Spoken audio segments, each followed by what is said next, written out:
স্ক্রিনে দেখতে পাইতেছেন যে মানে এই ছেলেটা কোন ক্লাসে পড়ে আমি জানি না, কিন্তু ওর কথাগুলো মানে শুনলে মানে ওর একটা ইন্টারভিউ দেখছি, ওর কথাগুলো শুনে আমার মনে হয়েছে যে মানে আমাদের দেশে এমপি মন্ত্রী থেকে ওর জ্ঞান অনেক বেশি।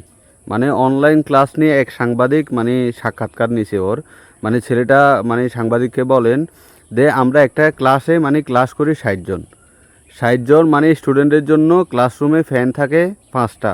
এখন সরকার যদি বিদ্যুৎ মানে বাঁচানোর জন্য যদি সরকার যদি মানে বিদ্যুৎ বাঁচাইতে চায়, আমাদের যদি অনলাইনে ক্লাস করতে হয় তাহলে 60 জন স্টুডেন্টের অনলাইন ক্লাসের সময় মিনিমাম 50টা ফ্যান মানে লাগবো। এখানে সাশ্রয় কোথায়? অনলাইন ক্লাসে নাকি মানে শিক্ষা প্রতিষ্ঠানে। মানে ওর লজিক আর কথা বলার মানে স্টাইল দেখে আমার মানে হাসনাত আবদুল্লার কথা মনে পড়ে গেল। ছেলেটা মানে আরও বলে সরকারকে মানে সব দিক দিয়ে ভালোভাবে বোঝা উচিত যে অনলাইন ক্লাসে স্টুডেন্টরা মানে লেখাপড়ার চেয়ে দেখা যাবে ফেসবুক ও রিলসের দিকে মানে ধাবিত হবে বেশি। তারা মানে লেখাপড়ার থেকে ফেসবুক এবং রিলস দেখব।